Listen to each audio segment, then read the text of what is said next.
Aliens watched in shock. Humans charged into fire for strangers.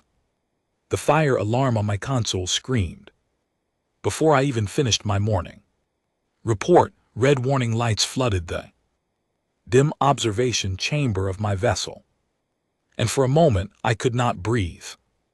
My name is Kale Vorushin, and I have served as a senior observer for the Galactic Council for over 12,000 cycles.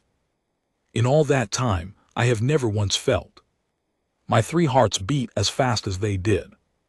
In that single moment, the sensors were showing an industrial fire on the surface of the small blue planet below us. The humans called it Earth. A chemical storage facility in one of their largest cities had suffered a massive failure. Flames were climbing hundreds of feet into the sky. Toxic smoke was spreading across entire neighborhoods.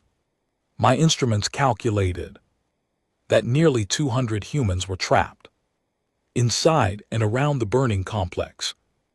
I leaned forward and zoomed my viewing screen closer. My junior observer, a young Athari female named Tessra, rushed to my side. Her pale violet skin had turned almost white with shock. "Senior observer," she whispered, "the heat levels are beyond survivable. Those creatures down there have no protective gear. They will not last more than a few minutes if they remain close to the flames." I nodded slowly, already preparing to log this as a standard event. In my long career, I had watched 17 different species face similar disasters. Every single one of them reacted the same way.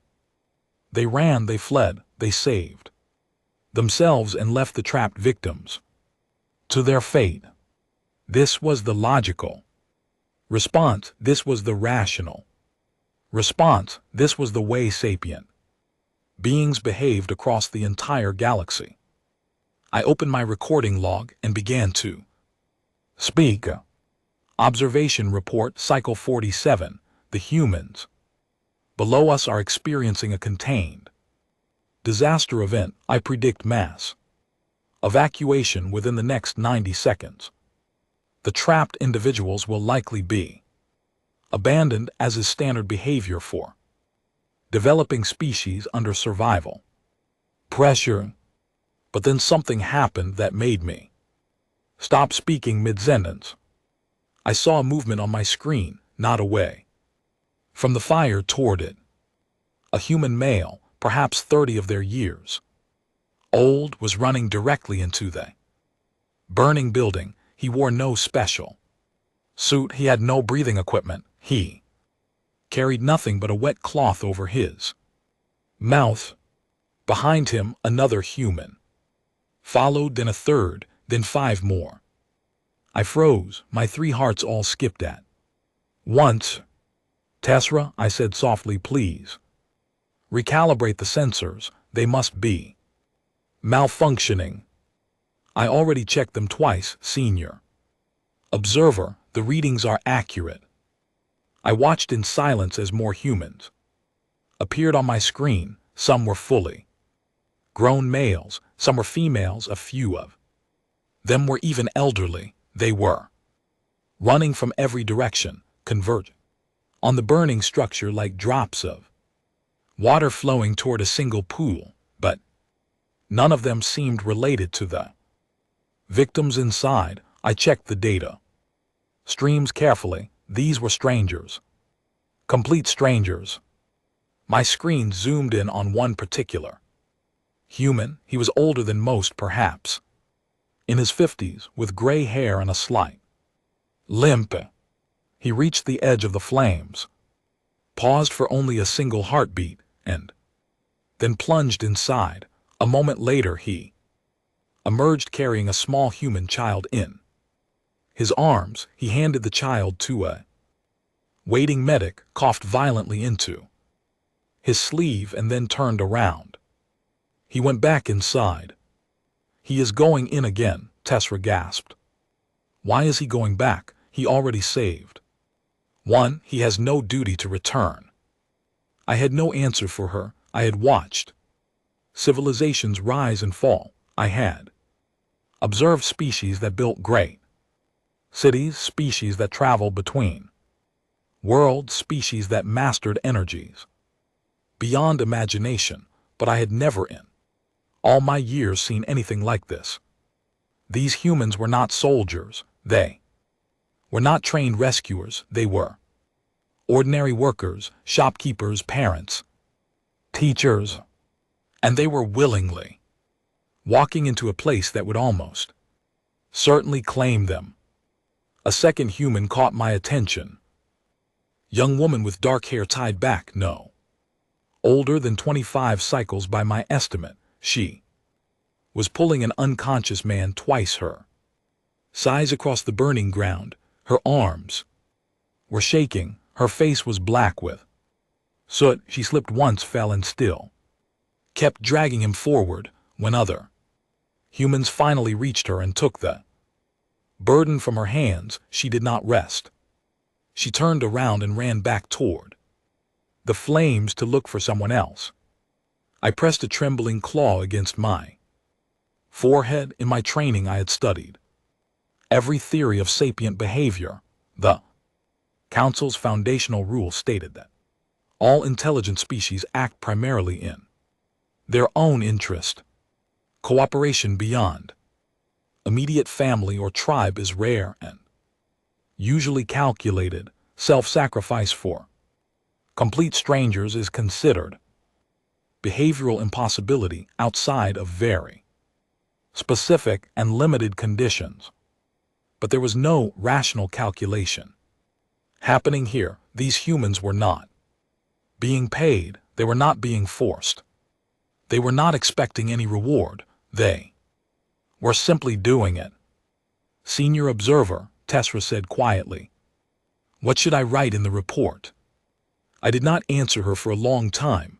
I kept watching the screen. I watched as a human father shielded a boy with his own body as a burning beam fell nearby.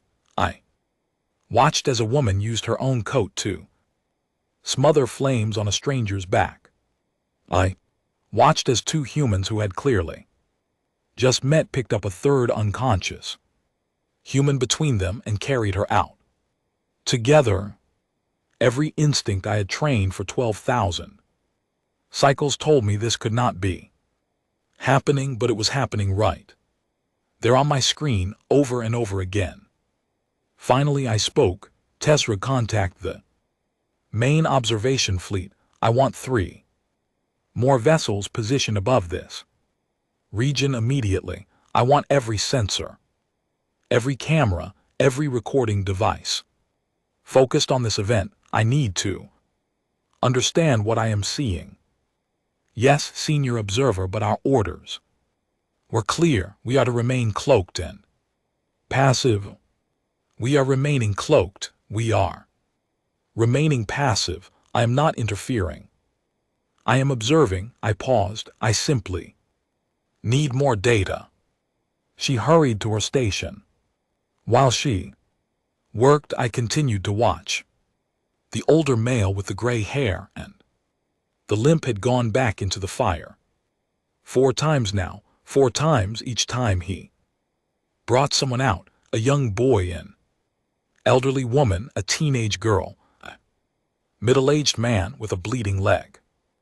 And GT snorts. And GT.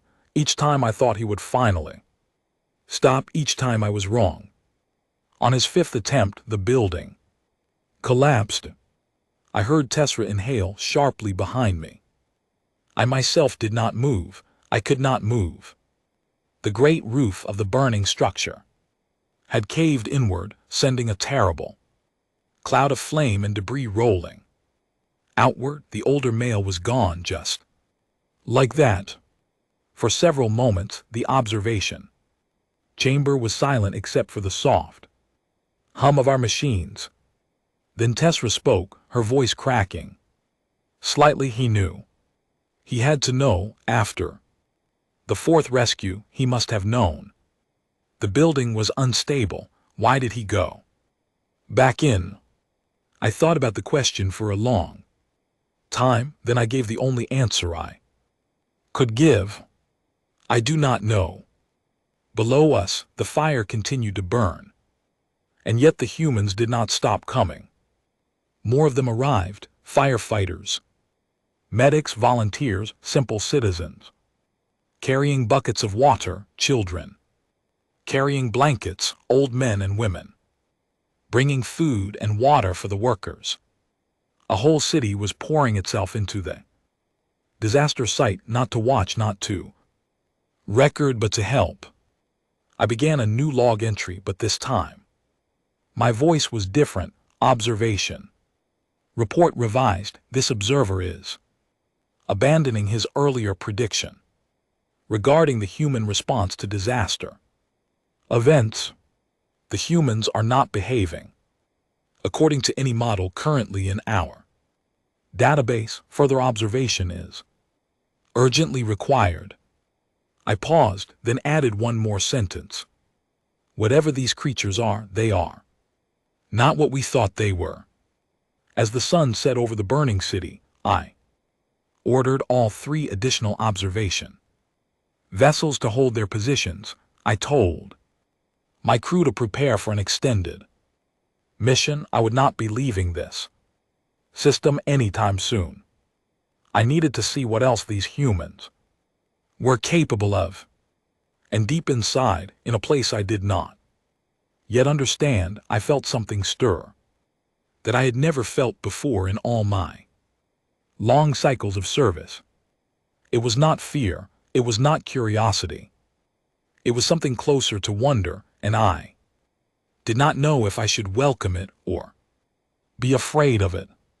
I only knew that I would not forget the face of the old man with the gray hair for as long as I lived.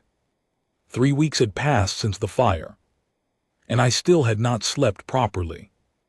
Every time I closed my eyes, I saw the old man with the gray hair walking back into the flames. I saw the young woman dragging the unconscious stranger. I saw 100 faces, each one of them doing something that should have been impossible. My observation team had grown. 6 vessels now orbited Earth in complete silence, hidden behind advanced cloaking fields. My superiors at the Galactic Council had approved my request for extended study, though I could tell they were confused by my unusual level of interest. Senior observers were supposed to be calm, detached, and brief in their reports. I was becoming none of those things. I sat in my private chamber watching footage that my analyst team had collected. Tessera stood beside me, holding a data tablet filled with statistics that made no sense to either of us. Senior observer, she said, our database now contains over 4,000 documented cases of humans risking their own lives to help complete strangers. The time period is only 3 of their weeks. 4,000, I repeated.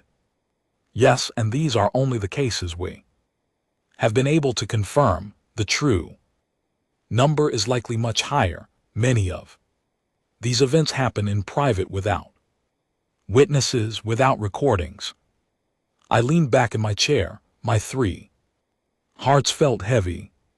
Play the next one, please. The screen changed. I saw a deep river. In a cold northern country, the water was nearly frozen. A human child had fallen through the ice within seconds.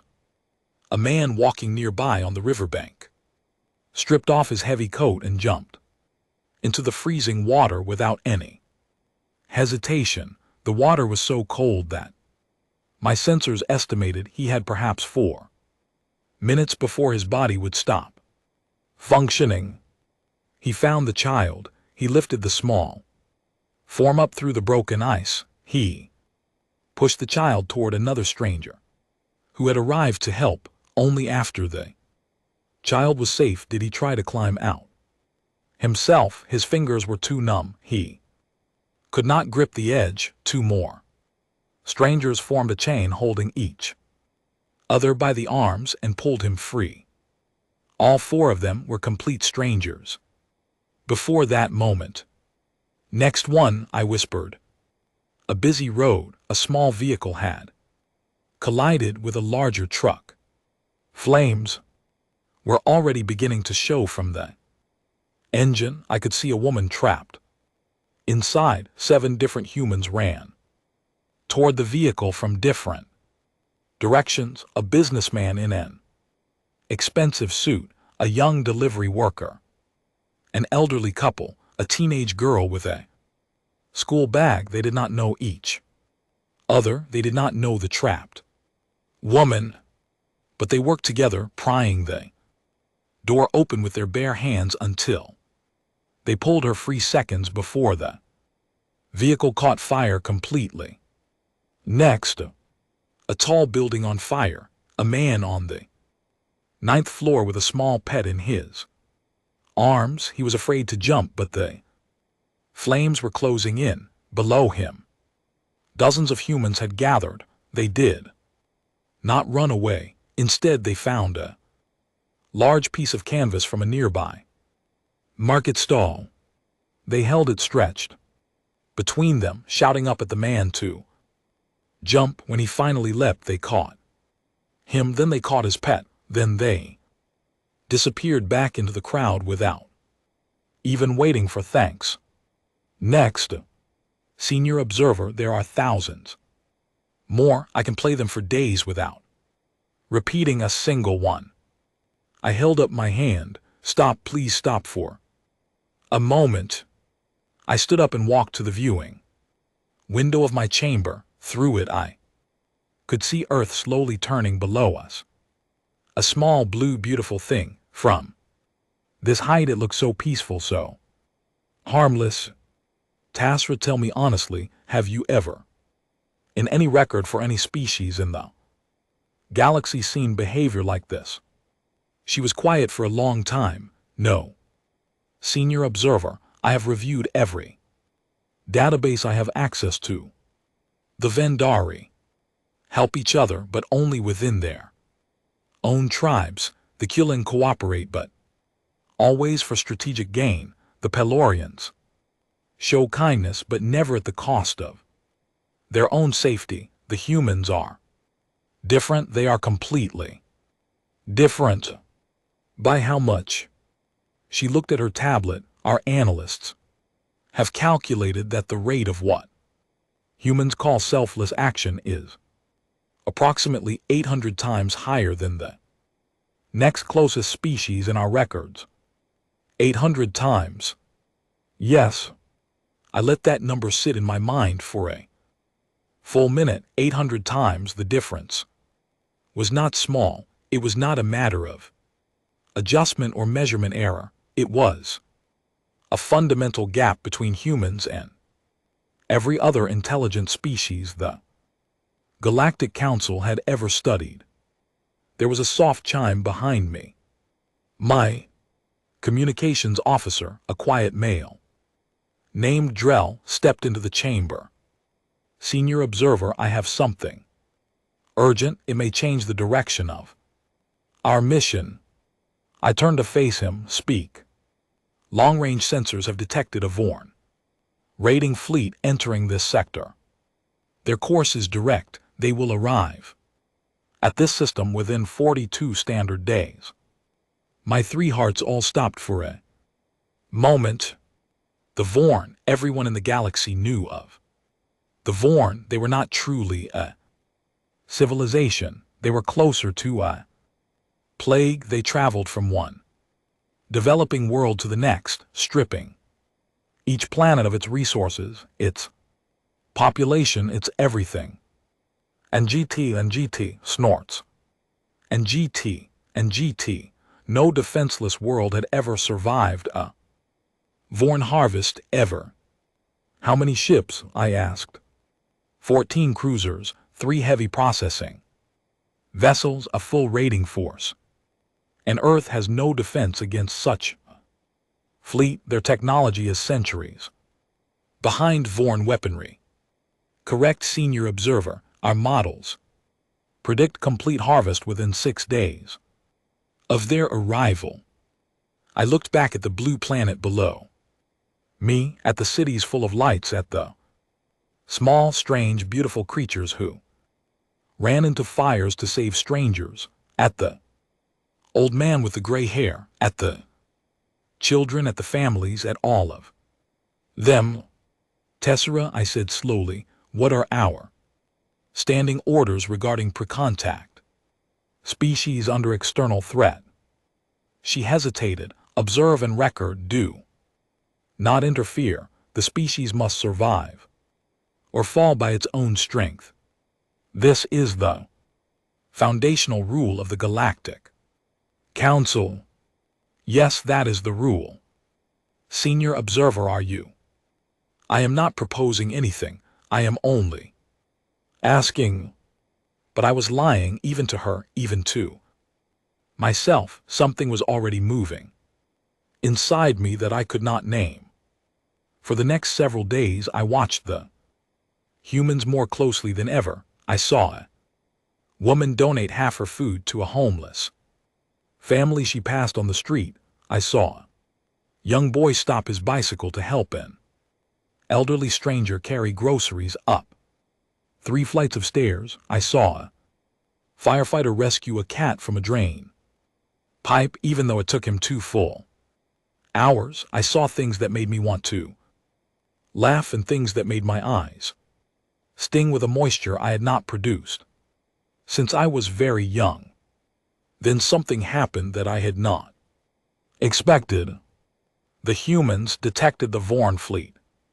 Their telescopes were primitive by our standards, but they were not useless. On the 20th day after my first warning, a team of human scientists at an observatory spotted unusual objects moving toward their system at impossible speeds. Within hours, governments across the planet were being briefed. Within a day, the news was everywhere. I expected panic. I expected the humans to fracture as they so often did. I expected riots, blame, collapse. Instead, something extraordinary happened. Leaders who had been enemies for decades began to speak to each other. I watched as presidents in prime ministers who had refused to share the same room for years now sat across the same table. I watched as ancient rivals set aside their disputes. I watched as humans, for perhaps the first time in their recorded history, stopped thinking of themselves as separate nations and started thinking of themselves as one species. The words that stood out most came from a female leader of a small country. She stood before a gathering of representatives from every nation on Earth and said something that my translator struggled to render. Finally, it gave me the closest approximation. If the end is coming, she said, then let it find us standing together. Let us not die as strangers. Let us die as a family. The chamber erupted in agreement. Old enemies clasped hands. Tears flowed freely. A species that had spent its entire history fighting itself was suddenly in the face of annihilation, remembering that it was one single people. Tessera stood beside me watching the broadcast. She did something very unusual for an Athari. She made a small sound, almost a whimper, and wiped her eye. Senior Observer, she said, we cannot let this happen. We cannot simply sit here and watch these creatures be harvested, not after everything we have seen, not after everything we know they are. I looked at her for a long moment. My junior officer, a young Athari who had been raised on the same rules I had been raised on, the same laws, the same Traditions, the same belief that observers never, ever interfered. Tessera, I said, do you know what will happen to me if I break the non-interference directive? I do, senior observer. And do you know what will happen to you for following my orders? I do. And do you still ask this of me? She straightened her back, her violet skin was steady now, no longer pale with fear. Yes, senior observer, I do. I turned back to the screen. The humans were still speaking, more leaders were joining the coalition, engineers were being called in to design weapons they had never built before. And GT snorts. And GT volunteers were signing up by the millions. A mother held her child and smiled at a woman she had never met before because they were both now preparing to stand together for the same cause. I closed my eyes. 12,000 cycles of service, a perfect record, a respected name, a career that would end the moment I did what my hearts were telling me to do. But my hearts were telling me something else too, something I had never heard them say before. They were telling me that some rules exist only until you see something that makes you understand they were always wrong. I opened my eyes. Drell, I said quietly, begin preparing the ship. We may have work to do soon. What kind of work, senior observer? I looked at Earth one more time, at the small blue planet that was teaching me things the galaxy had never bothered to learn, the kind that will change everything. The next 20 days passed faster than any I had ever lived. I watched humanity prepare for a fight they could not possibly win, and still they prepared without stopping. They did not rest, they did not complain, they did not surrender, they simply worked every hour of every day as if through sheer willpower they could bend reality into shape. Factories that had once made cars now produced defensive drones. Schools were converted into training centers. Hospitals were expanded. Children learned how to help medics. Old men who had retired decades ago returned to teach young people how to repair broken engines. Every human alive seemed to understand that they were part of something larger than themselves, and that understanding drove them harder than any fear could have. From my orbit high above, I watched it all, and I recorded it all. My logs were growing larger every day. I no longer cared if they seemed unusual. Let the council read them. Let them see what I was seeing. Tessera kept me informed of the Vorn fleet's progress. Each report made my 3 hearts sink lower. The raiders were moving at full speed now. Their cruisers were armed with weapons they humans had no defense against. Their processing vessels were already preparing to harvest the planet below. On the 40th day, I sat alone in my observation chamber staring at the tactical display. The Vorn would arrive in 2 more days. I had told no one yet what I was planning. I had not even fully admitted it to myself. A soft chime broke the silence. It was Tessera. Senior observer, I have something you need to see. It is not about the battle. It is about the humans. Bring it to me.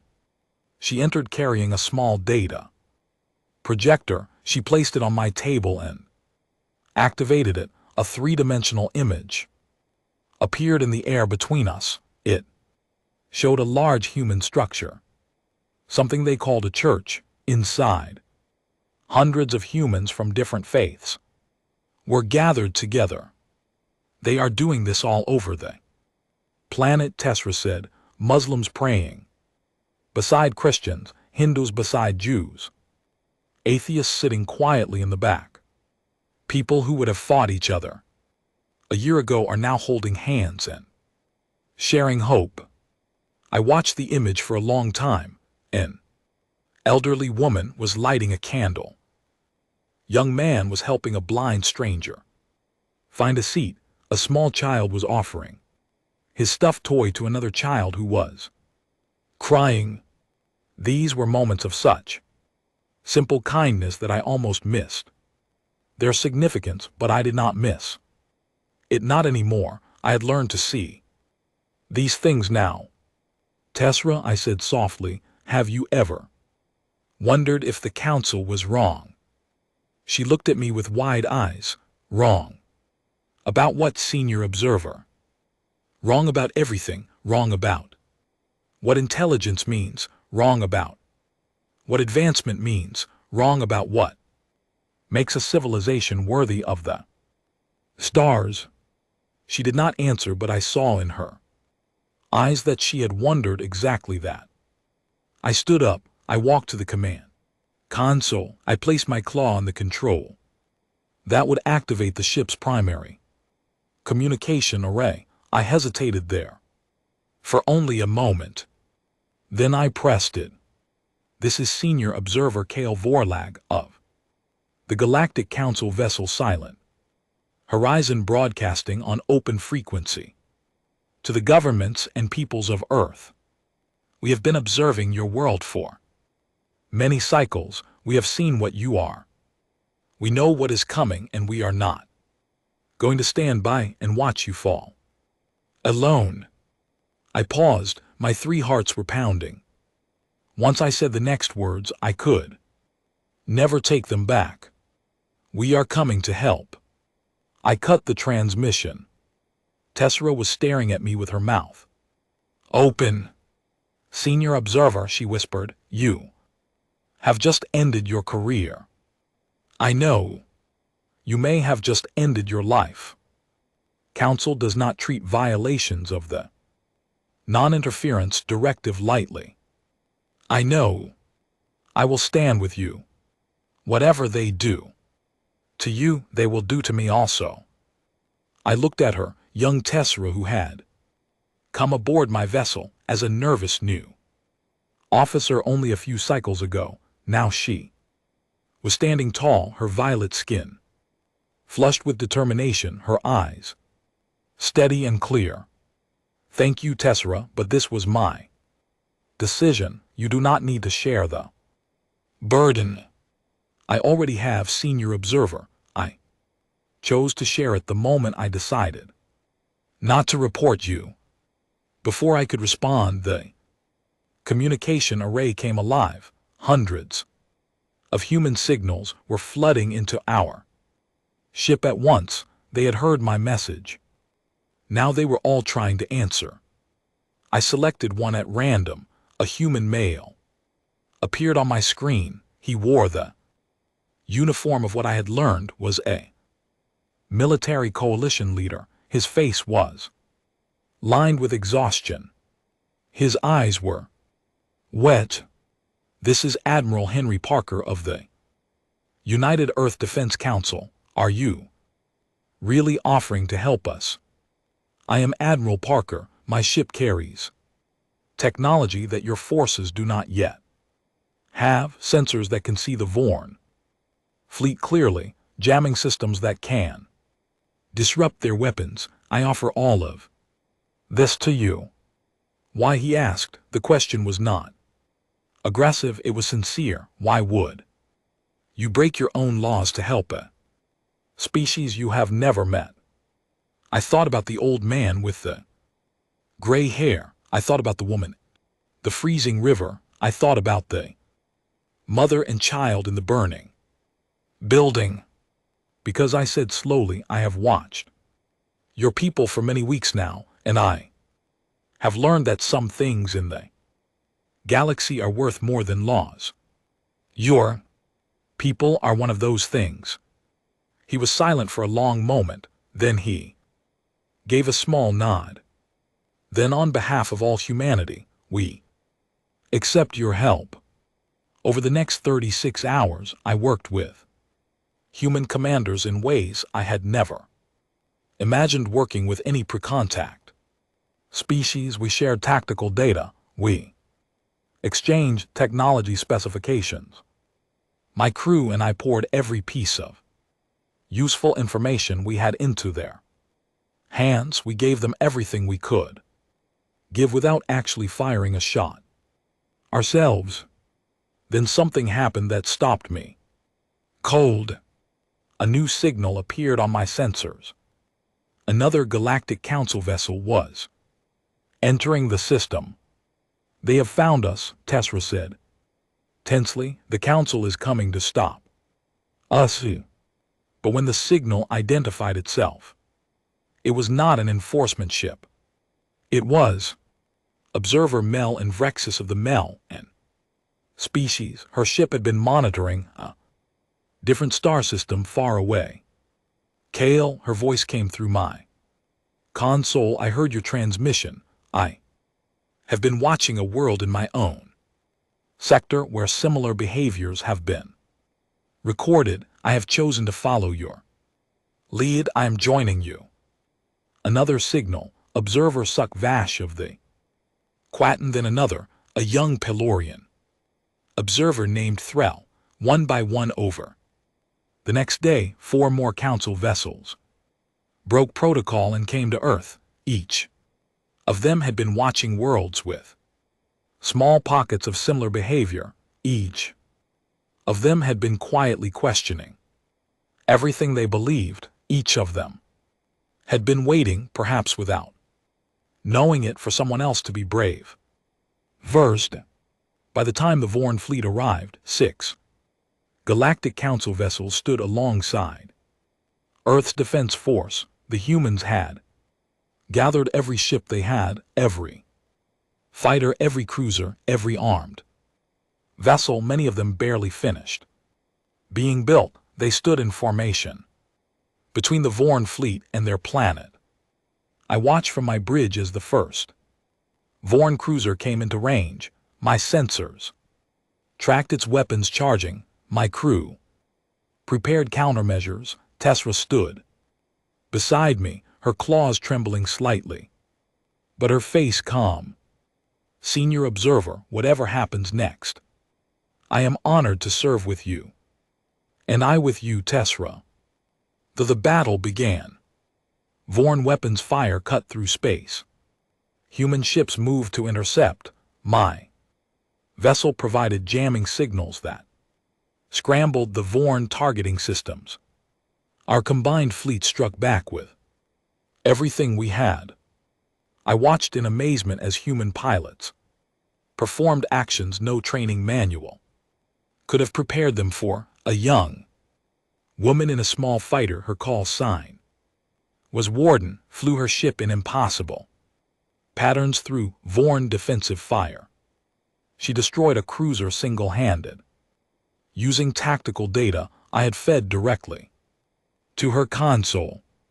Afterward, her voice came through my channel, laughing through tears.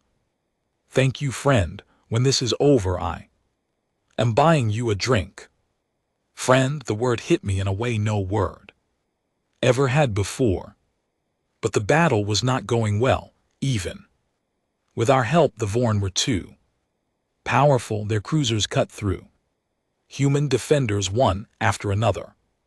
I saw a human transport vessel, unarmed, carrying 300 evacuees from a space station come under direct Vorn fire. What happened next is something I will remember until I am no longer alive. 4 human pilots from 4 different nations who had been enemies only a year before turned their fighters toward the incoming Vorn attack. They knew their ships were not fast enough to intercept in time. They knew what they had to do. They formed a wall of their own vessels between the transport and the Vorn fire. They absorbed every blast meant for the evacuees. None of them survived. The transport escaped safely. 300 humans were alive because 4 strangers had decided they were worth dying for. I sat on my bridge with tears sliding down my face. Actual tears, the first I had produced in nearly 1,000 cycles. Beside me, Tessera was weeping openly. Even Drell, my stoic communications officer, was wiping his eyes. Then something shifted in the battle that no one had expected. The Vorn commander's ship, tracking our sensor, sent a transmission to his fleet. I intercepted it easily. My translator gave me his words. These creatures do not fight for land. They do not fight for metal. They do not fight for treasure. They fight for each other. There is no victory here. Withdraw, withdraw immediately. The Vorn fleet turned. The Vorn fleet ran. I could not believe what I was seeing. Ancient raiders, veterans of 1,000 harvested worlds, were retreating from a fight they could have still won, because they could not understand an enemy that would rather die for strangers than live for themselves. Humanity had not beaten them with weapons. Humanity had beaten them with something the galaxy had forgotten existed. On my bridge, my crew and I sat in stunned silence as the enemy ships disappeared into deep space. Then Tessera began to laugh, and then to cry, and then to laugh again. Drell clasped my arm with a grip stronger than I knew he had. I looked at them both and felt something I had never felt in all my long life. I felt proud, not of myself, of them, of the humans, of all of us. But my moment of joy was cut short by a new signal on my long-range sensors. Many signals. Many signals. I stared at the display with my heart sinking once again. Senior Observer, Drell said quietly. The Galactic Council High Chamber is on approach. Not just one enforcement ship. Not 10. The entire council, every senior representative, every judge, every ancient leader. How long until they arrive? I asked. 6 hours, Senior Observer. Tessera looked at me. They are coming. For you. Yes. They are coming for all of us. Yes. I took a deep breath. I had saved a world. I had broken every rule that mattered. I had started something that could not be undone. Now I would face the consequences. The 6 hours passed faster than I wanted them to. I sat quietly in my chamber reviewing every recording I had made, every moment of human kindness, every act of sacrifice, every face. I was not preparing a legal defense. I was preparing a testimony. If this was to be the end of my career, then at least the truth of what I had witnessed would be spoken one way or another. Tessera came to me with food I could not eat. She did not try to comfort me with words. She simply sat beside me. Silence. It was, I realized, the kind of companionship I had only recently learned existed. The humans had a word for it. They called it friendship. The council flagship arrived exactly when Drell had predicted. It was the unending judgment, the largest vessel council service. I had seen it only twice in my career, and both times from a great distance. To see it now filling my entire viewing screen made my 3 hearts feel small. A formal summons came through my console. I was to report to the main chamber of the flagship within 30 minutes. A human representative was also invited to attend. When I relayed this message to Admiral Parker, he informed me that humanity had already chosen who would stand for them. Her name was Amelia Brooks. She was not a military leader. She was not a politician. She was a simple teacher from a small town in a country called Ireland.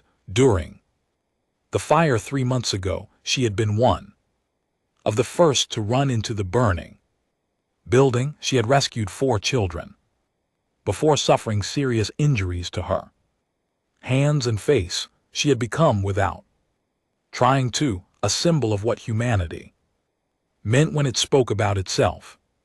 When I met her at the transport bay, I saw a small human female with bandages still on her hands and pink scarring on one cheek. Her eyes were tired but bright. She walked toward me without any sign of fear, though I must have seemed strange and frightening to her. "You must be Observer Vorshan," she said, extending her hand. I had studied human customs. I knew this gesture. I carefully placed my claw her small hand, making sure to be gentle. She squeezed it firmly. "Thank you," she said. "Whatever happens today, thank you for what you did for my people." "I only did what was right," I answered. "That is always the hardest thing to do," she said softly. "That is why it matters." Together we boarded the transport that took us to the unending judgment. Tessera accompanied us, along with the other observers who had joined my cause. Melon Vrexis walked beside me with her tall Melon. Posture, Suk Vash of the Katerian kept her head high. Young Threll of the Pelorians, who had joined me last and had the most to lose in terms of career, showed no regret in his expression. We walked together into the great chamber where we would be judged.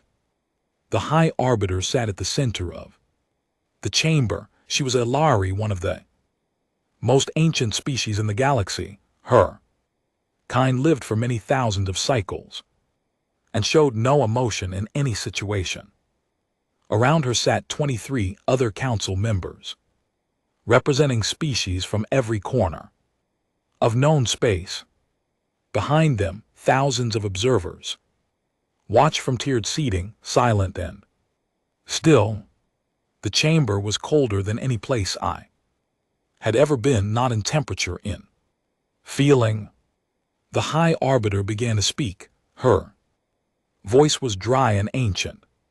"Senior Observer Kale Vorshan, you stand accused of violating the non-interference directive. You have made contact with a pre-council species. You have provided military assistance in a conflict you had no authorization to enter. You have encouraged other observers to follow your example, resulting in the largest coordinated breach of directive in the history of this council.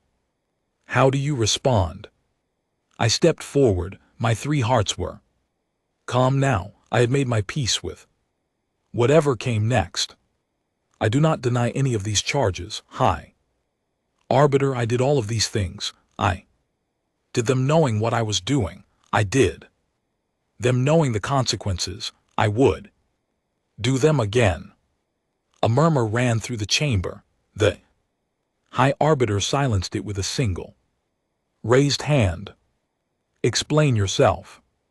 I looked around the chamber at the faces of species I had respected all my life, at the representatives of civilizations whose wisdom I had been taught to honor.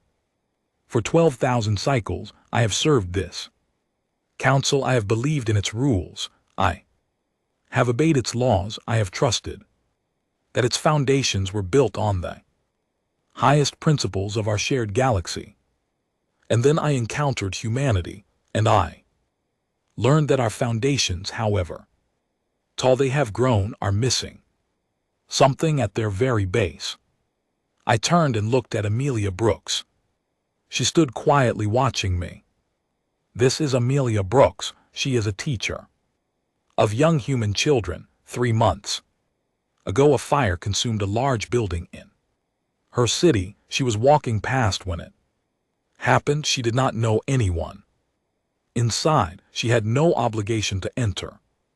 She did so anyway. She rescued 4 children. She was injured. She has scars that will remain on her face for the rest of her life. She did not ask for any reward. She did not even give her name to those she saved. When I asked her why, she told me she did not think about it. She simply did it. I raised my claws and activated the projector I had brought. The chamber filled with images. I showed them the old man with the gray hair. I showed them the woman in the freezing river. I showed them the 4 pilots who had blocked the attack on the transport. I showed them the mothers and fathers and children and strangers who had done impossible things for each other. I showed them everything I had seen. Species, I said, has no special abilities. They are not stronger than us. They are not faster. They live shorter lives than nearly any species in this chamber. By every measurement we have used for thousands of cycles, they are unremarkable, and yet they have something none of us have. They have the ability to look at a stranger in danger and see themselves. They have the ability to run toward fire without calculating the cost. They have the ability to fight and to die for beings they have never met. I paused. The chamber was completely silent. We have been watching the galaxy grow cold and distant for millennia. We have measured civilizations by their technology and their power, and in doing so we have forgotten what the measure of a civilization truly is. It is not what it builds, it is what it saves. It is not what it conquers, it is what it protects. Humanity understands this. We do not anymore. I lowered my claws. I broke your law because your law was asking me to watch something precious die. I will not apologize for that. I ask only that you see what I have seen. Watch the images, read the reports, and then decide if what I did was truly a crime. I stepped back. The High Arbiter sat motionless for a long moment. Then she turned to Amelia Brooks. Teacher Brooks, do you wish to speak for your people?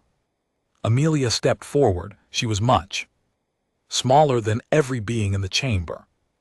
Her voice when she spoke was soft but steady. High Arbiter, Council members, thank you for allowing me to stand here. I am not a leader of my species. I am not a diplomat. I am just a person who teaches children how to read and write. I was chosen to speak for humanity because my people wanted you to hear from someone ordinary, someone simple, because we are all in the end ordinary and simple. She took a breath and continued. I do not come to ask you to admit us into your council. I do not come to beg for protection. I come to offer you something instead. My people have made many mistakes. We have hurt each other. We have fought wars. We have broken promises. We are not perfect. We have never been perfect, but we have learned something along the way, and we would like to share it with you if you will. Let us. She looked around the chamber slowly, meeting the eyes of as many beings as she could. We have learned that strength without kindness is just cruelty. We have learned that intelligence without empathy is just calculation. We have learned that a civilization that cannot weep for a stranger is not really a civilization at all. We are not asking for your help. We are asking if you would like to learn alongside us, not as students, not as teachers, as companions. She stepped back and bowed slightly.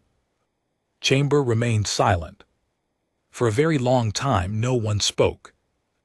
High Arbitrator did not move. Around the chamber I could see ancient faces, Faces of species that had lived for thousands of years, studying the images I had projected. Some were reading my reports on their data tablets, some were simply staring into the space in front of them, lost in thoughts I could only guess at. Finally, the High Arbitrator raised her eyes. She looked directly at me, and then, to my astonishment, she looked at Amelia Brooks. For 15,000 cycles, the High Arbitrator said slowly, I have presided over this chamber. I have heard many cases. I have rendered many verdicts. I have never in all that time doubted the wisdom of our foundational laws. She paused. Her ancient face, which had shown no emotion for centuries, showed something now. It was small, it was subtle, but it was there. Until today, the chamber held its breath. Senior Observer Kale Varashan, you broke our law. That cannot be denied. But the law you broke was built upon an assumption that no civilization would be worth breaking it for. You have shown us that this assumption was incomplete. You have shown us something our own records never recorded. You have shown us a species whose very existence challenges the foundations of our understanding. She raised her hand. The charges against Senior Observer Kale Varashan and his fellow observers are suspended. The non-interference directive is placed under immediate review, and humanity is not invited into this council as a candidate species, awaiting evaluation. She paused again. The weight of what she was about to say filled the entire chamber. Humanity is invited as teachers. The chamber erupted. Some beings stood in protest, others sat in stunned silence. Many, to my surprise, bowed their heads in what I recognized as the Alari gesture of respectful submission. Amelia Brooks herself simply stood very still, tears running down her scarred cheek. The High Arbiter continued, we have grown cold, my fellow council members. We have measured ourselves against each other for so long that we have forgotten what there was to measure. These small, short-lived creatures have rediscovered something we had lost. We will not turn them away. We will listen. We will watch. We will learn. And perhaps in time, we will remember who we once were before the stars made us proud. Then the High Arbiter did something no one in that chamber had ever seen. She stood up. She walked down from her high seat. She crossed the floor, and she stopped in front of Amelia Brooks. Tiny human looked up at the ancient being who had ruled the galaxy for more than 100 human lifetimes. The High Arbiter extended a single long claw. Teacher Brooks, she said, on behalf of the Galactic Council, I welcome you and your people. May we become worthy of the lesson you have brought us. Amelia Brooks took the claw in her small hand. Thank you, she whispered. We will try to become worthy of you as well. The chamber, for perhaps the first time in its history, broke into applause.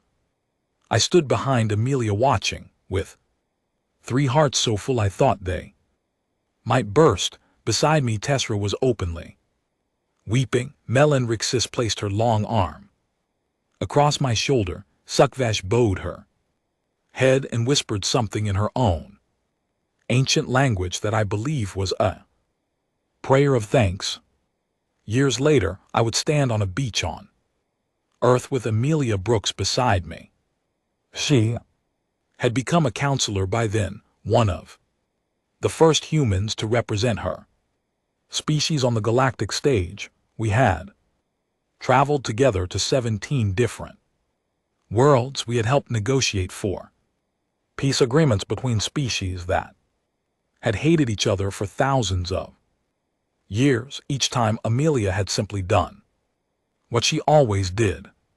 She had reminded them that beneath all their differences, beneath all their technologies and histories and old hatreds, they were all capable of looking at a stranger and seeing themselves. The galaxy was changing, slowly. Carefully, it was relearning something it had forgotten long ago.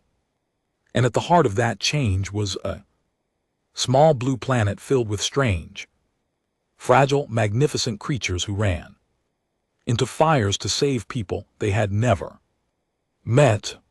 On that beach, watching the sun set over Earth's great ocean, I recorded my final log entry as an observer. For 12,000 cycles, I catalogued the galaxy. I searched for its greatest civilizations. I believed they would be found in towers that touched the stars, in weapons that could unmake worlds, in knowledge that spanned the ages. I looked in all the wrong places. The greatest civilization is not the one whose buildings reach the highest. It is the one whose smallest child, seeing a stranger in flames, runs toward the fire. I have spent my life watching. Today I begin to learn. I closed the recording. Amelia looked at me and smiled. Was that a good ending? She asked. I thought about it for a moment, then I smiled back in the way I had learned to smile from watching her people. No, I said, it was a good beginning. And somewhere far above us, in the deep black of space, I imagined that an old man with gray hair and a slight limp was finally resting, because his lesson had been learned, and the galaxy would never be the same.